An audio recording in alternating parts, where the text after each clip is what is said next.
जय हिंद सभी को। स्वागत है आप सभी का आपके अपने परिवार ईके कैंपस में। आज हम बात उस शख्स की करेंगे जो एक कॉमेडियन था, मनीष पटेल। रहने वाला है रीवा के खुटहा गांव का। वो कॉमेडी वीडियोस बनाता था और वो अपने छोटे छोटे डायलॉग्स के लिए फेमस था।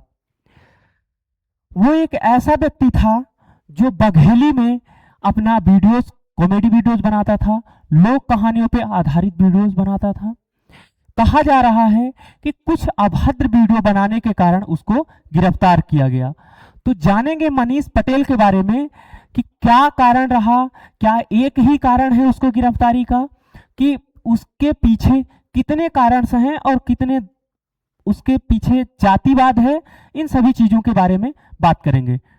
तो बात है कि मनीष पटेल कौन है। तो मनीष पटेल मध्य प्रदेश के खुटहा गांव में रहने वाला एक ऐसा व्यक्ति था जो बघेली में वीडियोस बनाता था और कॉमेडीज करता था, जो लोक कहानियों पर आधारित वीडियो थी। ठीक है, जो अपने मशहूर डायलॉग के लिए फेमस था। एक उनका डायलॉग है, मालिक वो गाड़ी पलट गई। वो थोड़ा सा गाड़ी पलट गई। इस वीडियोज में वो इतना फेमस हुए थे कि कुछ कहा नहीं जा सकता। उनके यूट्यूब और इंस्टाग्राम से मिला करके उनके फॉलोवर्स लगभग 40 लाख प्लस थे। जी हाँ। तो मैं अगर उनकी मनीष पटेल की बात करूं तो अभी गिरफ्तारी उनकी हुई थी 29 मई 2026 को। अपने सोशल मीडिया पे वो एक वीडियो पोस्ट करते हैं। जो वीडियोस थी अपने वो सोशल मीडिया अकाउंट्स पे पोस्ट करते हैं। उनके सोशल मीडिया अकाउंट थे जो कि उन पे वो पोस्ट की, एक वीडियो पोस्ट की जिस पर ब्राह्मण समाज की और उनकी बेटियों को लेकर के कथित तौर पर आपत्तिजनक टिप्पणियां की थी। मेरा मानना यह है कि वीडियो को वायरल करने के लिए मतलब मुंह से कुछ भी बोल दे, कुछ भी मतलब कितना भी नीचे गिर जाए, मुझे ऐसा नहीं लगता कि एक वीडियोस के लिए चंद व्यूज के लिए नीचे गिर जाना चाहिए। ठीक है, तो मैं बात करूं कि उनके एफआईआर जो हुए थे, एफआईआर के बाद वो फरार रहे। कहा जा रहा है मनीष पटेल एफआईआर के बाद 4 महीने तक फरार रहे। गिरफ्तारी इस पोस्ट के बाद ब्राह्मण समाज में भारी आक्रोश था। जो ये वीडियोस पोस्ट किए थे 29 मई 2026 को, वो जो वीडियो पोस्ट किए थे उसमें ब्राह्मण समाज का भारी आक्रोश था, जिसके बाद रीवा के सिविल लाइन थाने में उनके खिलाफ एफआईआर दर्ज किया गया।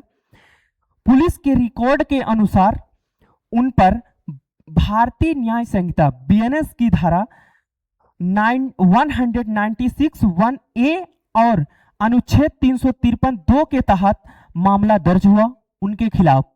मनीष पटेल जो एक कॉमेडियन थे, इसके बाद वे करीब 4 महीने तक क्या थे, फरार थे। मनीष पटेल अपने एफआईआर के बाद वो 4 महीने तक फरार थे। सोचिए, हाईकोर्ट से झटका लगा, हाईकोर्ट ने उनको झटका दिया और वो अपने आप को सरेंडर किए रीवा सिविल लाइन थाने में। हाईकोर्ट में उन्होंने, मनीष पटेल ने अपने निजी यानी कि स्थानीय अदालत में और मध्य प्रदेश हाईकोर्ट अदालत में याचिका दायर की, जो एंटीसिपेटरी बेल, अपने अग्रिम जमानत के लिए एंटीसिपेटरी बेल जो होता है, की याचिका लगाई थी, जिसमें राम कुमार चौबे एकल पीठ ने उनकी जमानत याचिका खारिज कर दी। समझ में आया? तो अब मैं बात करूं पुलिस के बढ़ते दबाव, यानी कि पुलिस वालों का उनके ऊपर दबाव भी था, जिसके कारण उन्होंने रीवा सिविल लाइन में अपनी मतलब उन्होंने क्या किया, सरेंडर कर दिया। फिर रीवा सिविल लाइन थाने से वहां पे उनको जेल ले गया। जरूरी नहीं कि उनको जो है गिरफ्तार करने का सिर्फ एक रीजन है। मुझे पता है कि कोई एक रीजन है, ठोस रीजन है, ऐसा कुछ नहीं है कि किसी के ऊपर आप, किसी जाति वर्ग समाज के ऊपर आप अभद्र टिप्पणियां करें। और मुझे लगता है कि वीडियोस के लिए तो बिल्कुल ना करें। कोई ऐसा है कि हालांकि किसी जाति वर्ग समाज क्यों करें हम अभद्र टिप्पणियां, मतलब एक चंद व्यूज और उस वीडियोस को वायरल कराने के लिए मतलब कुछ भी बोल दें, ये थोड़ी सी है, फैक्ट है।